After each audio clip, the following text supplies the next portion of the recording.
दोस्तों, आपने बहुत सारे गुंडे माफिया गैंगस्टर की कहानी सुनी होगी, लेकिन आज हम एक ऐसे गैंगस्टर की बात करने जा रहे हैं जो मैं 16 साल की उम्र में आतंक के रास्ते पर उतर चुका था। आंखों में काजल, माथे पर टीका, कंधे पर गमछा लगाकर चलने वाले इस गैंगस्टर का नाम दुर्लभ कश्यप था, जो महाकाल की नगरी उज्जैन से आता था। इस पर कई हत्या, डकैती और दर्जनों मामले दर्ज हैं। इसके एक पोस्ट ने सोशल मीडिया पर तहलका मचा दिया था। लेकिन मरने के बाद भी उसकी इतनी फैन फॉलोइंग क्यों है? उज्जैन के रहने वाले दुर्लभ का नाम चल जाने के पीछे का क्या किस्सा है? इस पूरी गुत्थी के हर पन्ने को आज हम खोलेंगे। तो दोस्तों, अंत तक बने रहिए, बहुत ही इंटरेस्टिंग वीडियो है। साल 2001 में पैदा हुआ दुर्लभ का बचपन बहुत ही अच्छे माहौल में नहीं बीत रहा था। दुर्लभ के पिता मनोज कश्यप और मां के बीच संबंध ठीक नहीं थे। माँ बाप एक दूसरे से अलग रहा करते थे। दुर्लभ अपनी माँ के साथ उज्जैन में रहता था और एक नामी स्कूल में पढ़ा करता था। दुर्लभ 10वीं तक आते आते नई राह की खोज में जुटने लगा था। नतीजा ये हुआ कि उसका पढ़ाई में मन नहीं लग रहा था। 10वीं में वह फेल हो चुका था। साल 2016 में यही वो साल था जहां दुर्लभ का उभरना शुरू हुआ था। उज्जैन के फ्रीगंज से हर साल 26 जनवरी को 2 पहिए वाहन वाली रैली निकला करती थी। दुर्लभ इस रैली में शामिल हुआ करता था। इस पूरी रैली की जिम्मेदारी दुर्लभ पर थी। गणतंत्र दिवस की शुभकामनाएं वाले पोस्टर भी छपवाए गए थे, जिसमें दुर्लभ की फोटो भी थी। पॉपुलैरिटी के बीच एक सनक जिंदा हो रही थी। स्थानीय बदमाशों में अलग दिखने की दुर्लभ ने एक होड़ सी बना ली थी। बदमाश से मेलजोल बढ़ना शुरू कर दिया था। मुलाकात हुई हेमंत उर्फ बौखला से। फिर दुर्लभ अपराध के रास्ते पर चल पड़ा था। फरवरी 2017 में दुर्लभ पर पहली बार पुलिस ने मामला दर्ज किया था, जब दुर्लभ ने अपने साथियों के साथ मिलकर 18 साल के एक लड़के पर चाकू से हमला कर दिया था। इस घटना में सामने वाले लड़के को कोई खास चोट नहीं आई थी, पर पुलिस के मुताबिक उज्जैन का दादिन गेट इलाका डागर और टंक परिवार के बीच दबदबे की लड़ाई का गवाह रहा था। इस लड़ाई की मुख्य वजह उज्जैन में कार्तिक मेला में उठने वाले पार्किंग के ठेके की। हेमंत बोखला के जरिए दुर्लभ डागर परिवार के करीबी राहुल कलौसिया से कांटेक्ट में आता है।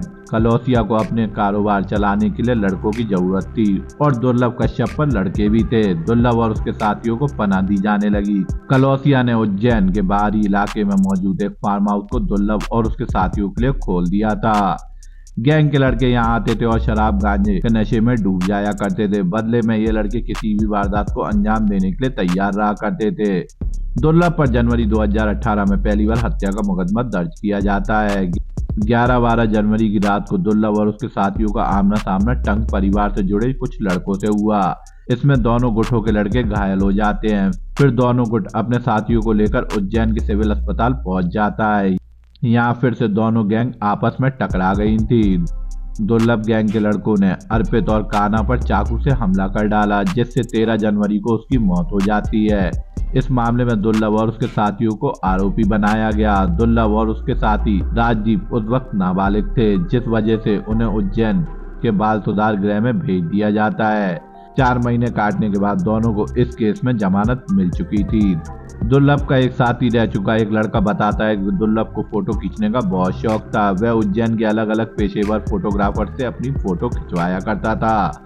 दुर्लभ और उनके साथी दादीन गेट इलाके में उस जगह बैठा करते थे जहां पर अंतिम संस्कार हुआ करता था। अंतिम संस्कार करने वाले कुछ लोग गमछा कंधे पर डाला करते थे। बजनी दिखने के लिए इस गैंग के लोगों ने गमछा डालना शुरू कर दिया। माथे पर टीका और कंधे पर गमछा दुर्लभ गैंग की पहचान बन चुकी थी। दुर्लभ अक्सर हथियार के साथ अपनी तस्वीरें सोशल मीडिया पर शेयर किया करता था, लेकिन इसके एक पोस्ट ने सोशल मीडिया पर तहलका मचा दिया था और पुलिस में हड़कंप मच गया था। पोस्ट कुछ यूं था: हत्या या किसी भी तरह के विवाद से निपटने के लिए हमसे संपर्क करें। इस तरह की फेसबुक पोस्ट आने के बाद 24 घंटे के भीतर ही दुर्लभ कश्यप को कम से कम 2 लाख बार सर्च किया गया, यह देखने के लिए कि आखिरकार यह व्यक्ति कौन है जो इस तरीके के पोस्ट कर रहा है। इस तरह का पोस्ट सामने आने से लोगों के मन में एक तरीके की करतूत पैदा हो जाती है कि आखिरकार ये व्यक्ति कौन है जो बाकायदा ऐसे पोस्ट डाल रहा है, क्योंकि इस तरीके का पोस्ट देखकर अपराध के लिए लोगों को प्रेरित करना न केवल कानून के खिलाफ है बल्कि ये एक जुर्म भी है। पुलिस प्रशासन को भी सीधी सीधी चुनौती मिल रही थी। खुद प्रदेश के गृह मंत्री और मुख्यमंत्री ने इसकी जिम्मेदारी ले ली थी और पुलिस अधिकारियों से जब बातचीत की गई तो इस तरह की पोस्ट करने वाला कोई बड़ा माफिया डॉन या खतरनाक आदमी नहीं था, तो कौन था वो? तो दोस्तों बात है साल 2018 की। 2 महीनों बाद मध्य प्रदेश में विधानसभा के चुनाव थे।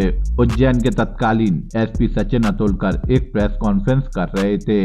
सचिन अतुलकर जो अपनी तस्वीरें और फिटनेस के चलते सोशल मीडिया पर वायरल होते रहते हैं। सचिन अतुलकर की कोशिश यह थी कि चुनाव से पहले पेशेवर अपराधियों को नियंत्रण में लाया जा सके। उस वक्त दुर्लभ 18 साल का नहीं हुआ था। मीडिया वाले उसके चेहरे से अनजान थे। प्रेस कॉन्फ्रेंस में से एक पत्रकार ने सवाल किया कि इन लड़कों में दुर्लभ कश्यप कौन है। अतुलकर का जवाब आया कि वो खुद हाथ उठाकर जवाब देगा। फिर फटी शर्ट वाले दुर्लभ ने बहुत अलग अंदाज में अपना हाथ ऊपर उठाया। ये वही वक्त था जब दुर्लभ कश्यप सोशल मीडिया पर लोगों के बीच पहचान हासिल कर चुका था। फिर उस पर मामला चलता है और दुर्लभ और उसकी गैंग के साथियों को राष्ट्रीय सुरक्षा कानून यानी NSA के तहत सूबे की अलग अलग जेलों में भेज दिया जाता है। दुर्लभ शुरू में जबलपुर जेल में बंद रहा। उस वक्त वह नाबालिग था। बालिग होने के कुछ महीने का वक्त बचा था। दुर्लभ ने इस बात का फायदा उठाया। पुलिस एक्शन के खिलाफ जबलपुर हाई कोर्ट में अपील कर डाली। अप्रैल 2019 में हाई कोर्ट ने दुर्लभ के पक्ष में फैसला देते हुए उसे बाल सुधार गृह में भेजने का आदेश दे दिया। बाल सुधार गृह से निकलकर दुर्लभ और उसके कुछ दोस्त ने इंदौर में एक फ्लैट किराए पर ले लिया था। दुर्लभ का एक दोस्त जिसका नाम था राजदीप मंडोला, इसके मुताबिक इस बार दुर्लभ काफी बदल चुका था। वह नशा करना बंद कर चुका था और वो किसी नए काम को शुरू करने की प्लानिंग कर रहा था। लेकिन कुछ महीने बाद लॉकडाउन लग जाता है।